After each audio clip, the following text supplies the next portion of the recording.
Hello and welcome to the Crafty Pint Podcast. I'm Will. I'm James, and where are we chatting today, Will? We're coming to you live from Tumut. sort of live from Tumut. Recorded from Tumut. Yeah. We're on a bit of a road trip at the minute. I think you were in Bright over the weekend for Darker Days. I left Melbourne at some stupid hour on Monday morning. We've called into Bridge Road, Voyager, Tumut, and by the time you see this podcast, we'll have done a few recordings in Canberra as well. So if you sent me an email in the last 3 days and haven't had a response, that's why. We'll get to it at some point. But yes, Will, as this week's news, or I guess the biggest news would have come in yesterday, which we were pulling into Tumut. Yes, Powder Monkey has bought Akasha and therefore Wayward, because the two of those breweries came together in April this year. And if people aren't aware of the Powder Monkey name, I guess they first had a presence in Australia when they merged with Southern Highland Brewing Co., based just south of Sydney. They've since acquired Willie the Boatman. And Willie the Boatman's St. Peter's tap room have been operating, a joint tap room for the three brands. Back in the UK, Powder Monkey, which only launched a couple of years ago, have also acquired a number of UK brands and breweries, planning basically on some real sort of rapid acquisition growth strategy. We don't know any too much detail about it yet. We're going to have a chat today from Akasha and Ben, who's sort of leading all things Australia for Powder Monkey in the next week or two once the sale's finalised. But yes, it's pretty interesting. It gives them 4 Sydney-based brands as well as the sort of Powder Monkey Australian wing.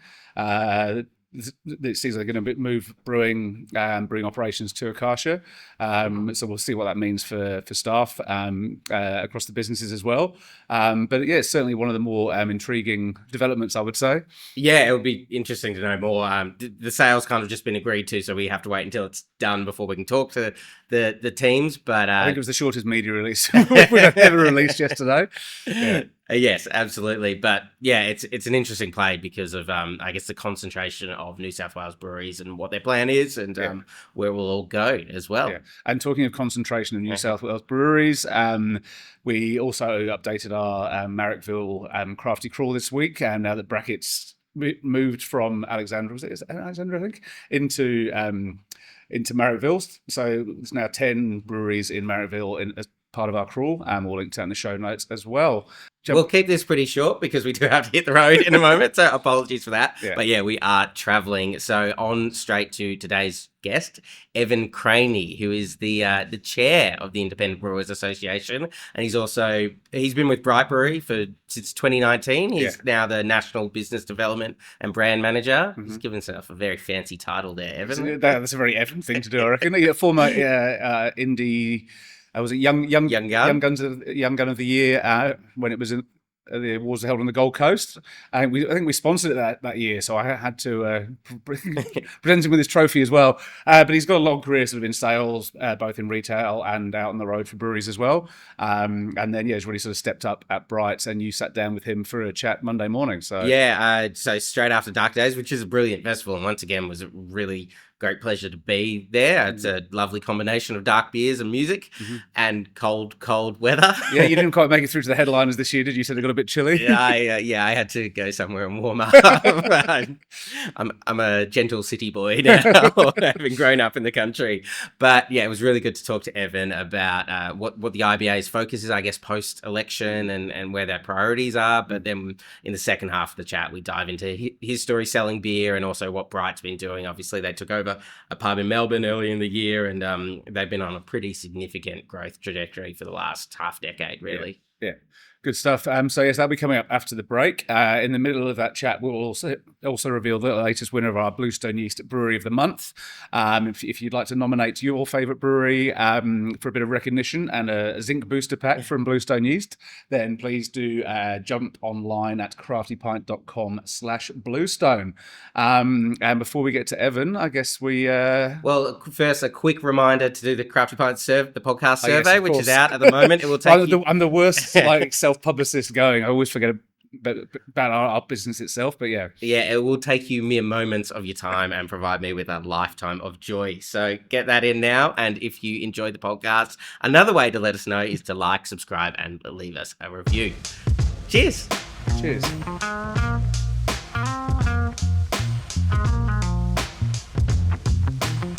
Placket is Australia's go-to for street-level poster campaigns that cut through the noise. From local brews to global brands, Placket gets your message seen, loud, proud, and right where it matters. Every day, Placket reaches thousands of people through their expansive Australia-wide network. Whether it's street posters, mega sites, indoor cafe posters, or guerrilla activations, they've got you covered. Want to make an impact on the streets? Make Placket part of your next campaign and get in touch today. Phone 03 9354 6611 or visit placket.com. That's PLAKKIT.com.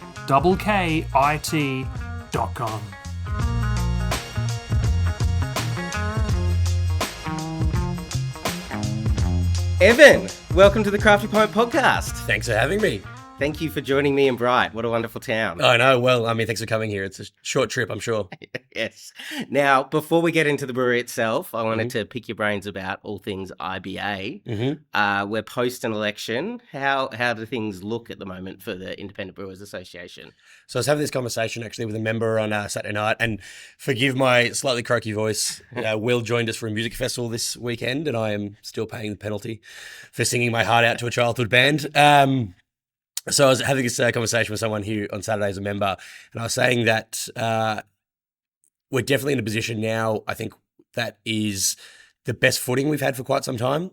Coming into the election, there was a lot of noise being made, obviously within the media, whether it be independent craft beer media or just the mainstream media around beer, and the economy being what it was, it's become a bit of a catch cry. So I think we had an opportunity there and we rode the wave really well. Momentum's difficult, and this was a very long campaign. I think Peter Dutton will be the first one to tell you that, time was not on his side for that. But we got some really big wins, I think, in terms of excise relief, pausing of excise, even if it's just draft only, coming from a position about 12 months ago where there was a lot of worry that we just weren't being heard. Yeah. And there seemed to be a fairly certain opinion that beer didn't need that help. I think, we've got some great MPs locally, federally, across all parties, to be honest with you, that members and directors of the IBA have connected with. But just trying to get it to a federal level and actually have cabinet hear us was getting increasingly more difficult. And then thankfully, I think, the media picked it up and we were able to run with that. And we ran a really strong campaign,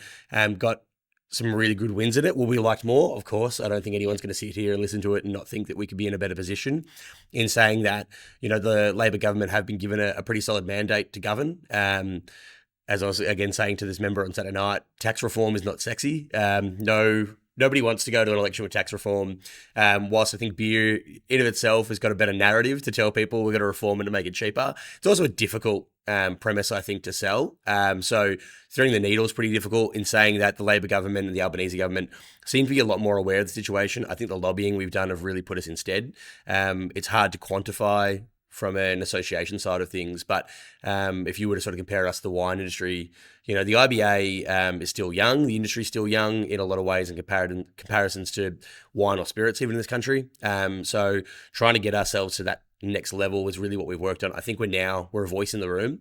I'm pretty confident based on what we hear, the conversations we're having, and the amount that we were able to get our sort of political activations happening over the past 12 months and the last 6 months in particular with the election, that going forward there'll be more wins. What they look like, I don't know. Government doesn't move fast. It's the hardest part. You come in and you want to be a bull in a china shop and you realise that it's just not how it operates, unfortunately. Yeah, but I suppose, and I've seen you out taking MPs to local breweries and sort of explaining to it, like, that's had to happen really from scratch from my perspective, haven't it? Like, MPs they've understood maybe there's breweries in their area, but don't really necessarily fully grasp the employment numbers at times and compared to wineries. Because if you're a regional MP, you might have a wine region in your seat, so you sort of know everything about it, but breweries are sort of everywhere and a bit more difficult to understand. Yeah, I think the nature of it, and this is something that was a big learning for me coming in as a director onto the board, and I found that most of us sort of have the same thing.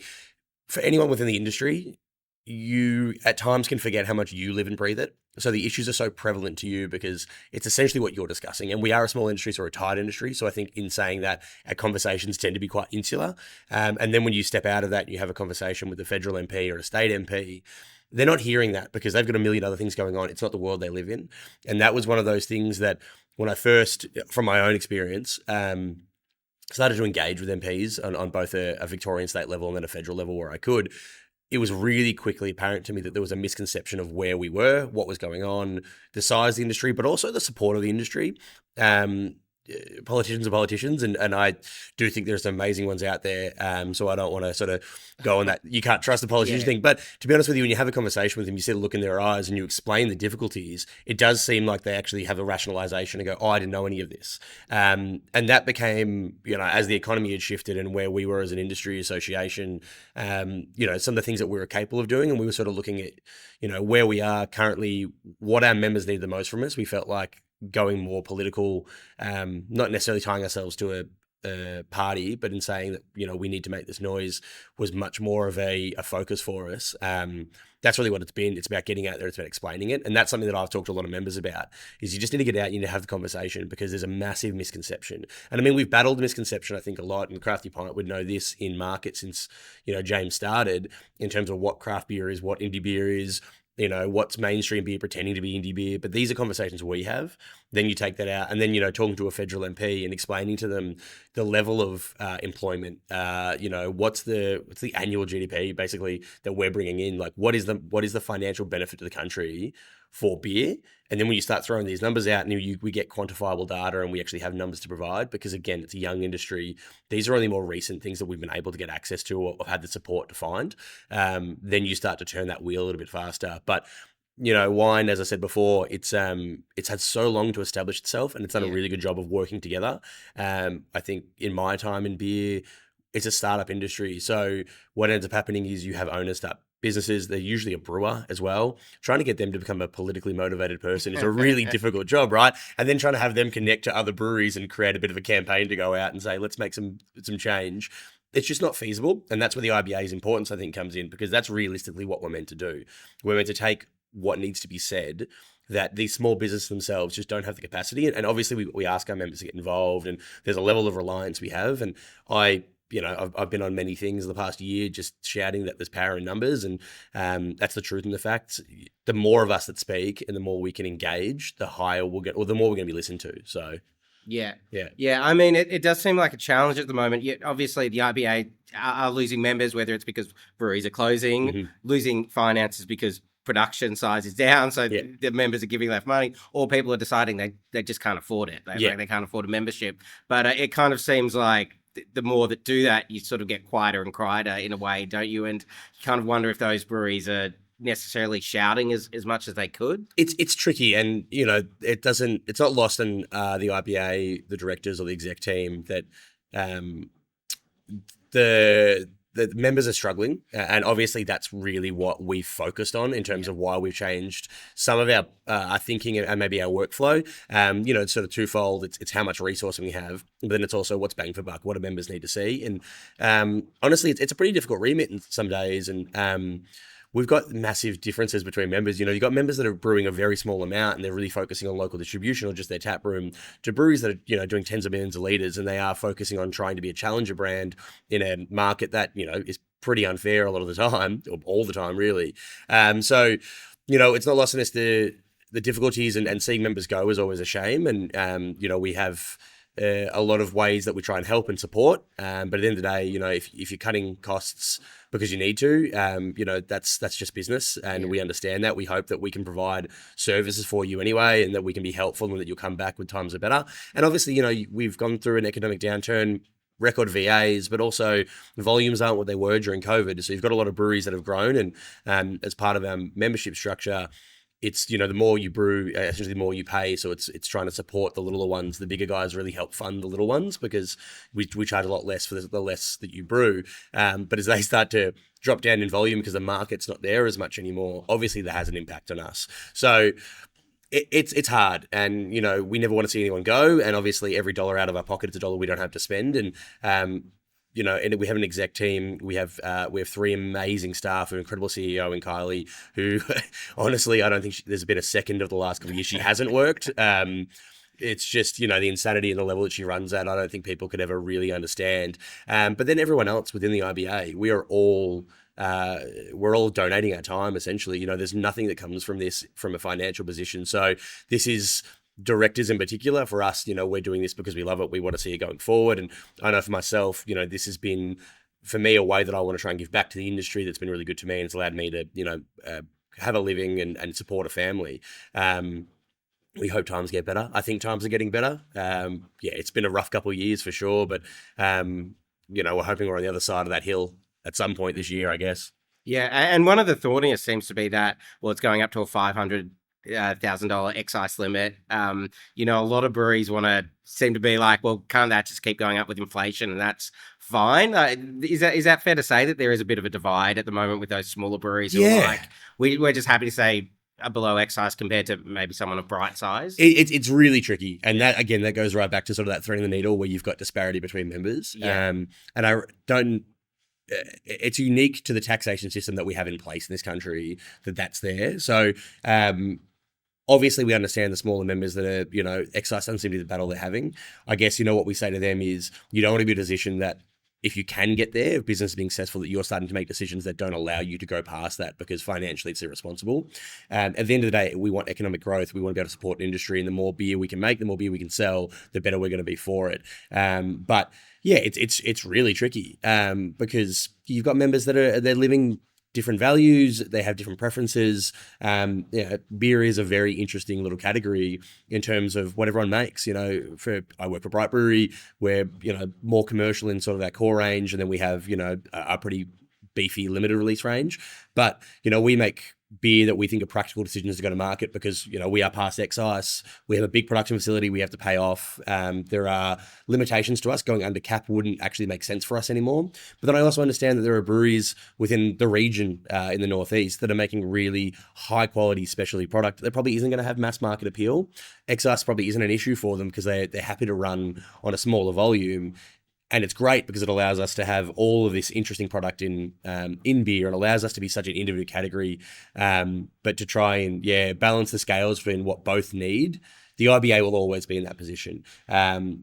What we try and do is take stock of it. On the board of directors, we make decisions. It's a democratically elected process. All members have been brought on by other members, and we have a variety of bands. We've got small, medium, and large within the group, and that helps essentially have a conversation of, well, I know what we need, but what does another brewery that might be smaller or might be larger than us, and how does that interact, and is there ill effects? And flow-on effects are difficult as well, because you might pull one string and you might unravel something else without realizing, and that's one of the things that we're really considerate about every time, especially from a political situation. We're asked to sign on or adopt something or support something. There's a lot of debate to make sure that what we do doesn't have an ill effect to someone else, or if it's going to make some transitions or some changes, that the long-term value of it will support members. But again, it's a different sort of little industry we have here, and we're just trying to do what we can. Yeah, great. And is there anything, new financial year or ahead of the next election, which is probably 3 years away? Yeah. Labor's probably going to be in after then anyway, judging by the size of their majority. But, is there anything that you really think the IBA is focused on in particular at the moment? Or? Well, listen, over the next few months, there'll be a member survey that comes out. We like to do that annually just to gauge the industry and see where everyone is. And we do take member feedback directly. So, if IBA members that are listening to that, genuinely, it's a quick survey. I know everything takes time, and inboxes get flooded really quickly, but the value to that is it's surmountable from the sense that we do take that feedback. And once we have that feedback, we take our strategy day. We have a 10-year roadmap that was built about 5 years ago for our long-term projections, and we sort of use that to go, okay, well, this is where we saw the industry going, or where the industry to go, but here's what members are telling us. Here's their clear focus, and we're given, much like the Labor government, clear mandate, I guess, in the sense of, here are the major things you want to work on. So that's something as a board we take a lot of work from and a lot of planning from. Over the next 12 months, without sort of knowing where the members will sort of push us, I think we've got a really great system in this stage, and we've got momentum politically, which will mean continuing in that. And I think I've probably done this on a Crafty Pint article at some point a few months ago, and I was at High Country Hop, a really awesome festival up here in the northeast, Thornbow Bridge Road, where James is willing enough to give me a microphone, I think against his own better judgment. But I said to the group there's power in numbers. I mentioned it just before. I asked members of the IBA and even punters that are listening to the podcast, like, if this is something that matters to you, politicians work for you. And I think that can be lost track of. I know how hard sometimes it is to get a meeting with a politician, but I also know that you are legally allowed to email them as much as you like until maybe the police step in if you do some other things. Depends on what you say. It depends on what you say, but genuinely seek the meeting, have the conversation, push the narrative. They've got to, like, again, depending on where you are, they might have a million other things going on, but if we're not a voice in the room, no one's going to hear us. And the more we talk and the more of us that are talking, the louder we're going to be and the more we're going to be heard. We experienced that this year. We saw that. We saw momentum. We saw things moving. So I think over the next 12 months, it'll be continuing engagement with members, asking them to support us. And again, just sort of taking that feedback and seeing where we are. It's been an interesting couple of years. You know, we've gone through a pandemic, then we've hit an economic downturn. There's been such a variation of where the industry is from business, but also consumers, and trying to get understanding of the playing field, I think is going to be really important for us this year post-election. And I'm confident that we're on the right track. I know it's hard for maybe some members to hear that and punters to hear that because they're not seeing things happen maybe as fast as they want. Personally, I feel the same. Things aren't moving as fast as they want. It's not from lack of trying. It's not from the IBA not putting the effort in. It's purely just the wheels of Canberra seem to move slowly. Canberra's really cold, so maybe they just don't move that fast there. I don't know, but we are working towards progress, and I think progress is happening. Great. Okay, fantastic, Evan. Let's take a quick break and then talk about Bright. Sweet. Cheers.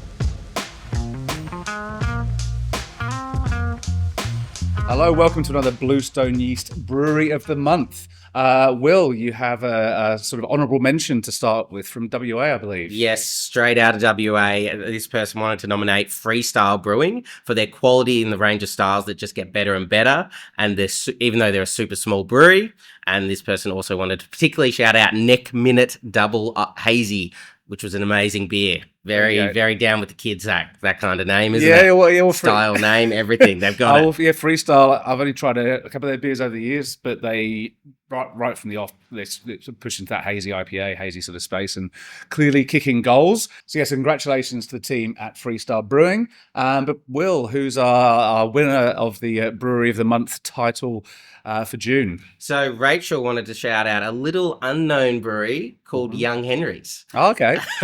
You may not have heard of them, but they actually brew in the inner west of Sydney for the moment. Anyway, Okay. they may have to move. Yes. People will have seen the news. But what Rachel wanted to say is that they really love Young Henry's, and particularly what they've done recently with Young Care Charity. So Young Care is a national not-for-profit that works with young people experiencing disability to sort of help them live with more freedom, dignity and care. It's a really important charity. And Young Henry's, they collaborated on a special beer with a Young Care resident and released it. It's called Brian's Brew, and all proceeds went to the charity. So very special moment from Young Henry's. Very worthy winners. Yes. So what do they win other than the the acknowledgement and the glory of being named and shouted out on our podcast? What do they win? So thanks to Bluestone Yeast, Young Henry's will get their hands on some Zinc Booster, which is a new product from Bluestone. It's a cold side edition of sterile zinc, which replaces the zinc lost in the boil. Mm-hmm. And as we all know, zinc is essential for optimal yeast health and performance. And if you didn't know, you do now.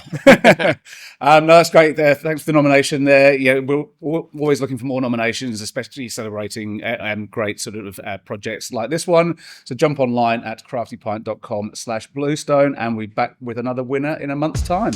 Cheers. Now back to the show.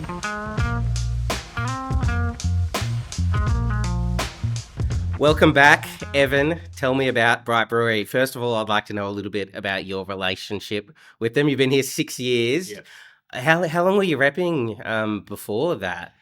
So I was repping about 6 years prior to that. Yeah. So I was really lucky to get in early, pretty young. I think I started repping when I was 21. Which And you worked in bars or bottle shops before them? worked in bars and bottle shops. I was discovered in a bottle shop by James the Crafty Pine, actually. He'll still tell you about my days back in Lilydale in a little retail bottle shop. Sort of stumbled into beer. I'd been a hospo kid since about 15. For legal reasons, I'll put a disclaimer on this, but I think I poured my first pint at an Irish pub when I was like 6. My dad taught me how to pour his Guinness properly. So I've always sort of been around it, adjacent to it. I don't know if I realised how much my life was on that track unknowingly for quite some time. And then finished high school, was working in hospitality, was working in some really good restaurants, but sort of saw that the lifestyle probably wasn't really there for me as much anymore, working till about 3 a.m. and just sort of felt like I wasn't capitalizing and I was young and I just wanted to do something different. So ironically, I went back to a bottle shop. A lot of people told me don't do that. It's a really bad decision, but they were willing to pay me slightly more money and let me take nights off. So I was like, great. Couple of weeks in, Jeff Hansen, industry stalwart from Melbourne, happened to stumble upon our little store while he was working for a company called Phoenix Beverages. Yeah. He built Phoenix in Melbourne. Yeah, and just one of the best portfolios of beer, especially in the late 2000s. So yeah, just beer was interesting. I think within about 10 to 12 months, we'd sort of turned that store into a little location that had maybe 20 beers on offer to about 600. So we were really going hard on it, and the biggest craft beer store in the east side of Melbourne. And I fell in love with it. I mean, that was I don't want to say the glory age, but it was that fun period of time where beer was really starting to hit its stride and innovation was there, and everything was so new, and particularly with like Phoenix and stuff, they'd bring breweries in that you'd sort of read about on the internet. So it was really a different, It was like everything was all discovery at the time. I think that's the way to put it. Like, it was all new, as you said, but it was consistent, it was constant, and brews were popping up, and I think we were just starting to realize it was really fun. So from there, was offered a role to come in as a rep and work for a business called Heron Tower. I think it's called Heron Beverages now. A great sort of import business that was doing some domestic things. So selling nail brewing from WA was one of the big things when I started. Also, so Rodenbach and Boone.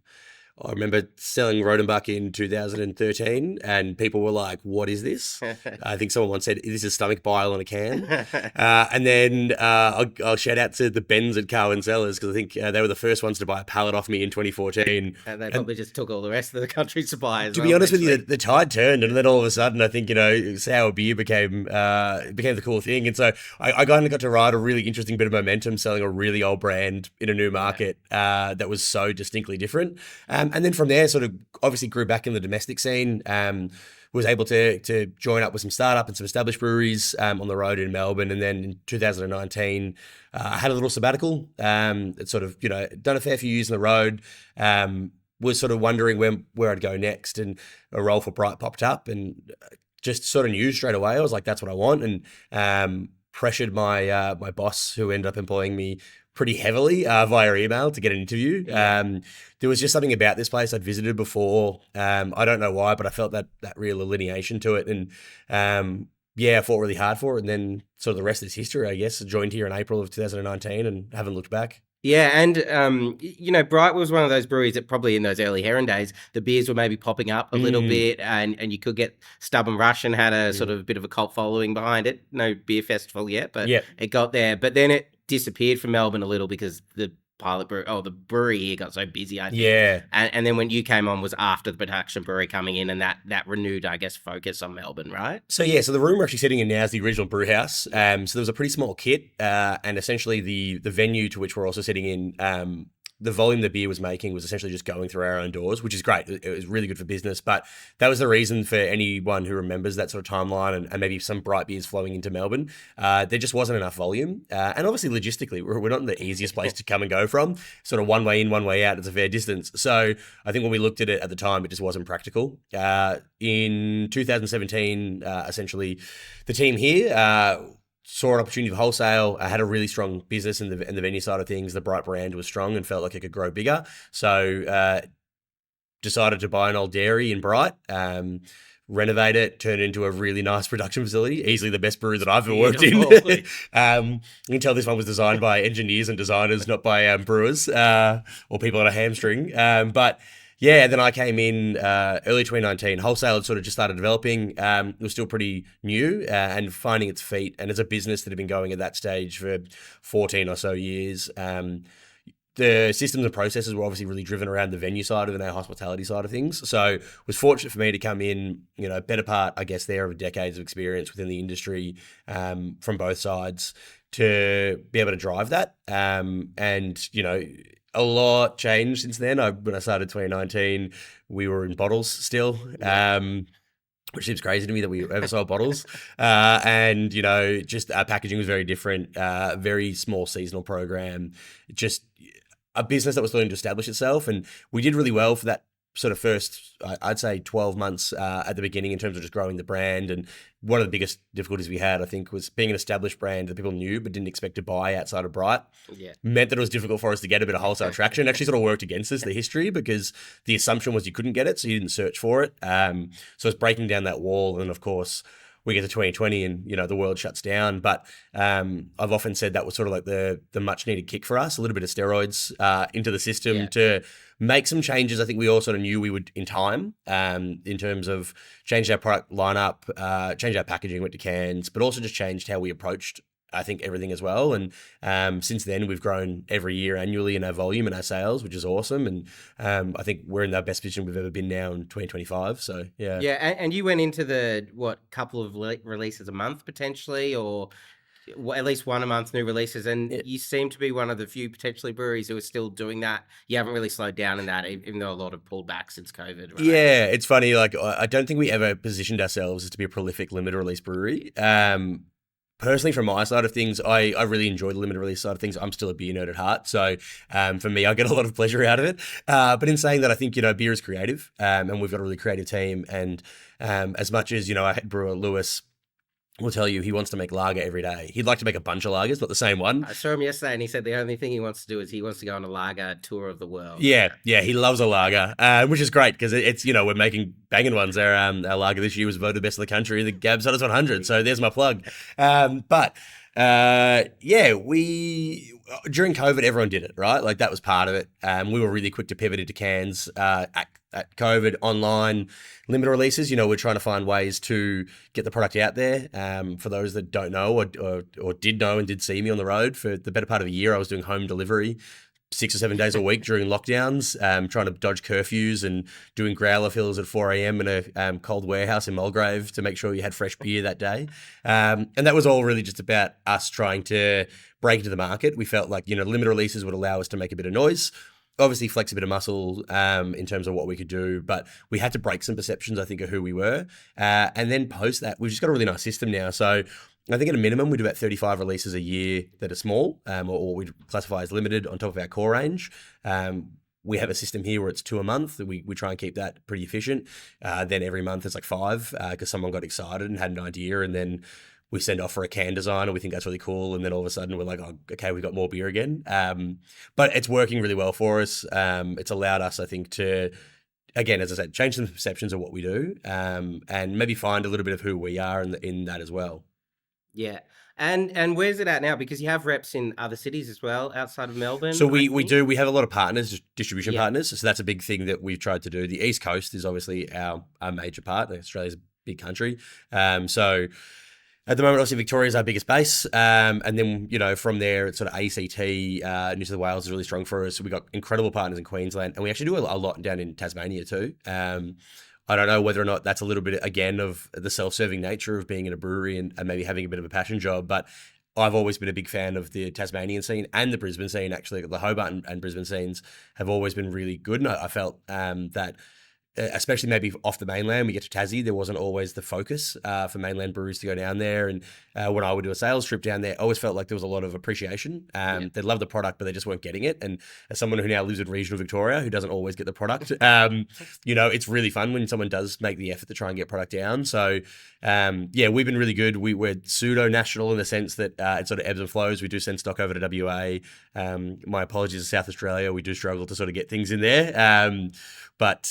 It's between here. It sort of just skips. Yeah. If someone's in South Australia that wants to take it on, great. I've been meaning to do it myself for a while, but I've got 2 small kids. I don't think my wife wants me to travel to Adelaide with beers in the bag. So yeah.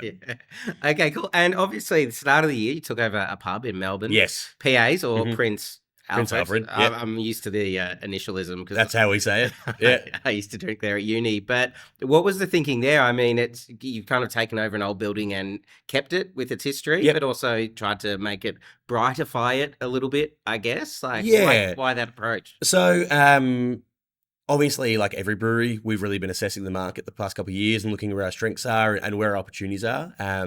This business is founded by the Branded family, Scott and his wife Fiona, and they built a really great hospitality business. I mean, the venue we're sitting in now is a testament to that. We had for years considered it. I think even before it sort of became as part of the natural brewery lexicon of let's get more venues. It was always something that sort of permeated in the background. And then as time went on, we obviously saw the market's hard. We're really fortunate we've been able to grow, but it's a lot of hustle, it's a lot of hard work. And to be able to own your own taps is obviously a really beneficial part of the business. And we saw other breweries doing it and thought, that's something we should really assess. And I guess we've sort of come at it maybe from a different model. We wanted to look at what was available to us first and make the decisions based on what there was, a bit of a fact-finding mission. I don't think any of us thought we'd take a uni pub. But when the opportunity came up, I remember we drove down to Melbourne and we did the tour and we just thought, this is such an historical building. And as a brand, we really pride ourselves on authenticity and sort of that value and something a little bit different. And we felt like PAs, we had an opportunity to take on something that mattered, I think, more than just like sort of an empty warehouse we could fit out and put beer taps in. And then when it came to the servicing side and the branding side, we spoke to the staff that were there and we wanted to really integrate in. We didn't want to just slap our name on it and be like, Bright Carlton. We didn't think that was appropriate. So with PAs, it's all been about the heritage. It's a 99-year-old pub. It's going to be 100 next year. To try and change that now is insane to us. It's in Carlton. We want to give it to locals. And like yourself, I mean, you have stories of drinking there. It happens every day. Someone tells me a story about drinking there. My brothers went to Melbourne Uni. They've got stories about drinking there. I think my brother's a lecturer at Melbourne Uni at the moment, and probably he's still drinking there. Probably angry he never got my staff discount. But yeah, we wanted to do that, and we wanted to bring Bright into Melbourne, but do it in an organic way, an authentic way. There's a lot of appetite to continue doing that. I think PAs will evolve still over the next 12 months. We didn't want to come in and shake it up too much, so we've changed a few things. I think we've sort of put our name to it and put our product through there and sort of taking the things that we felt we could build upon and maybe just improve on, but with an eye to let it be itself for a little while, where we can make sure that we didn't want to come in and ruin someone's favorite pub. It's probably the easiest way to do it, right? Like we've all had someone buy a pub that we love and just like, I'm never going back there again and this sucks. We did not want to be that brand. So it's really been focused on that. Yeah, uni pubs are fascinating though, because obviously the people move on at a certain attrition rate that's different to locals. So it's very interesting approach you can have as well, I think. I said this, I think in our media release, that this is an opportunity for us also to speak to a new generation of consumers. Every brewery's trying to figure out how to talk to the youth. That's hard, but to be next door to a uni and sort of know that, okay, well, they're probably going to come in here anyway. It's oddly exciting, I think, at times to be like, okay, well, this might be the first time they drink craft beer and they're going to come in, they're going to have it here. So we get that first point of entry with them. But also, they do move on, but it's Carlton. It's such a hotbed for tourism, but hospitality and locals as well. So, we have them, they might move out of Melbourne Uni, but they'll probably move into a share house in Brunswick. So they're still probably coming to Carlton and drink. You get faculty members, you've got hospitality staff from the area, you've got hospital staff in the area as well. So it's a real big cross section. It is quite funny to look at when you go in the pub sometimes, be like, that's a fresh 18-year-old group coming in here because we have a DJ on tonight and we're doing some sort of shot special, which is not what we do here in Bright. But at the same stage, we've got people that are more mature with professional careers that are drinking really high quality product and eating, a steak. And it's an interesting dichotomy when you sort of have both of those in the space, and we've been mindful to try and give both of those a voice and a space within the business. Again, why we didn't want to change it, it's always sort of been that way, and we just wanted to make sure that we honoured that in a lot of ways. Yeah. Okay. Right. And what you have been in the market for a long time, whether with your IBA or Bright hat on. What's your sense of things at the moment? I christened this about 2 years ago. If you don't hustle, you hemorrhage. Was sort of the feeling, especially as a road salesperson. It's never been harder in one sense in terms of people are counting the dollars in their pockets a lot differently than they have been in my experience from my time in the industry. So trying to get people to spend their money with you, you've got to provide that. And I think the industry's never been in a better position quality wise too. So really competitive, those early days, those discovery days, I think we can all admit, like, some beers were great and some beers weren't great, but that was part of the process as we were learning. Now it's not just good enough to make good beer. Like, the beer's got to be great. Like, I think our industry has stepped up to a space where we should be looked at globally as a leader. I actually saw a post a couple of weeks ago from a brewery over in America, and it was commenting about the Australian beer scene. And this comment was, that 10 years behind. And I said, we're not 10 years behind anymore. No, yeah. I was in the States in 2019. I think you're behind us at this point. Learn to carbonate. But, we're just at that space. So I think the products are the best. The consumers are actually the most willing to purchase now as well. I mean, the time has really shifted. Consumers' sentiment towards category, I think, has never been better. I take it anecdotally from my position in life, but I've got Eastern European in-laws that had never seen a craft beer in their life. When I first started dating my now wife, VB was the drink of choice in the house. I never tried to push anything on them. They obviously knew what I did for a living, but as a nice supply of free beer would come in the home, but VB was always consumed. And now I've got, my mother-in-law who's in her mid-50s drinking double IPAs of her own accord. She grew up in a village on the other side of the world. We're here. We've now made that jump. But I think, going back to the IBA side of things too, there's a lot of difficulty within the market in terms of what we have access to. That's the issue still. You're looking at 95% tapper only across two major players from a different country that, they're legally right to, supposedly. I think there's some questions that we could pose to that with the ACCC.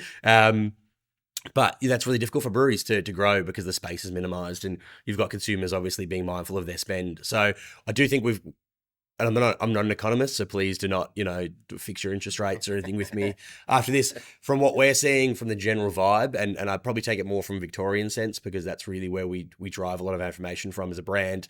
Things are getting better. Publicans seem a little bit better. I know we're in winter, so that might change in a couple of weeks. It doesn't tend to be a great period of time for sales for pubs, but from what we're seeing, the mood has shifted a little bit. The reduction in interest rates, things of that nature are positive. We look to, I've made the comment about American beer and us sort of being ahead of them, I think, from a product's quality standpoint, but I look at what they've done from their Brewers Association side of things, and they've had 40 or so years, and they talk about consolidations. They essentially, if you look at what they went through, we're just going through our first rationalization of an industry, and it's really sad, but what they'll tell you is after that, you spike again. So I'm confident we're going to go up again. That's the nature of this industry and just industries in general. So in 12 months, we might be having a different conversation. Who knows? It's been a pretty crazy 5 years. I think every day, if any of us have Instagram or X or Facebook, we see Trump doing something that might change the global stage. But I do think realistically, we're starting to come out of the woods a little bit on it. And those breweries that are able to hold strong will see that hopefully lightens a little bit. I have been wrong in the past though, so please don't quote me too much on that one. Well, yeah, you're on record. I am on record, yes. That's why I'm just putting that little asterisk there. Yeah. Great. Okay, Evan. What about if someone was coming in to do sales at the moment? Would there be any advice or something you wish they knew? Yeah, whether it's now or ever, I think anyone that wants to get into sales, they'll tell you have a thick skin. You got to have a thick skin. You got to understand as well. I think, one of the things that we really take here is the approach of understanding what's happening in the business we're trying to sell to. It's really easy to go in there with all of the justification of a great product and all great service, things like that. But if you don't understand what a retailer or a publican's going through, you're not working with them. I often say that our sales team work for everyone else but us. They just sell our product. Like, their job is to work for the publicans, to work for the retailers, to give them something that they can help their business, because we need that business to flourish for us to be able to sell. So I think it's that. Be good with isolation. I've been told off by this from brewery owners in the past, but the first thing I'll tell anybody that's getting into sales, especially as beer sales, first couple of months are pretty rough. You're sitting in a car alone a lot of the time. If you haven't got relationships, you tend to have some pretty quick, not always friendly conversations. And I think that's a bit of a bit of a surprise. But then, you know, even if you're just trying to break in, I think it's get involved. Like, everyone's in different life stages, so depending what that looks like for you. But if you can jump on, you can jump into a venue and get on the bar staff, or you can become part of a road crew that's maybe doing tastings, or just get yourself known. I think more often than not, what we look for are people that are really passionate, that care, who understand the mission a little bit as well. But putting your best foot forward. This isn't a suit and tie industry. I've often been mocked for my amount of time I spend in thongs and shorts. My brother has to go to work in a suit, and I often go to work in a t-shirt. But that was the choice I made, and you know, but that's meant that you had to sort of do it a little bit differently. And I think it's connecting with the businesses and connecting with the industry. If you're really passionate about trying to get into it, you know, that's my advice. Yeah. Okay. Fantastic. And do you have one wish or hope for indie beer? I mean, I just want to see us flourish, right? Like, I would love to see ACCC take some action. I don't think it's that hard to look at it and say this isn't an equitable playing field, that we're sort of playing with the card stacked against us a little bit. So I'd love to see some shift there, just opening of that opportunity for us. As I said, beer's never been better. I want to see it in more places. I want to be able to go to a country pub, whether it's in the northeast of Victoria and I'm getting Bright Brewery or Bridge Road or King River or any of the incredible beer here. But I'd love to go to a country pub in the middle of nowhere in a different state and find, crazy double IPAs or something sour or something like that, because, maybe 10 years ago that was wishful thinking, but consumers want to try things, and even if it's just a really banging lager, we're at that stage now where we can provide that, but we need the market to allow us, and we need the publicans and the retailers to be allowed to do it as well. So my wish for indie beer is we keep growing, we get some change, we get some real reform. I'm confident, I'm working towards it along with an amazing team at the IBA. So it's all systems go. We're never going to stop till we get it, but that's really my wish. Fantastic, Evan. Thank you so much for joining me. Thank you, Will. Are you a supplier to the craft beer industry? Are you looking for more customers? Chat to the team at The Crafty Pint today. Across our website, email newsletters, and weekly podcast, we reach more industry decision makers than any other media platform. Whatever your objectives, we can help you create engaging advertising campaigns, podcast segments, or ad reads that cut through. Chat to Craig, that's me, today. Hit me up at craig@craftypint.com. The Crafty Pint podcast is produced and edited by Matt Hoffman. You can get all your beer-related news and reviews on the Crafty Pint website, craftypint.com, and can stay up to date on future podcast episodes via our socials. We wouldn't be able to produce the podcast or the website, events or festivals we run without the support of the beer industry, whether that's suppliers, bars, breweries or bottle shops. If you'd like to support the show or partner with the Crafty Pint in other ways, please reach out to Craig via the details in the show notes. And if you're a beer lover who'd like to support what we do, you can join our exclusive club for beer lovers, the Crafty Cabal. Visit craftykabal.com for more. And until next time, drink good beer.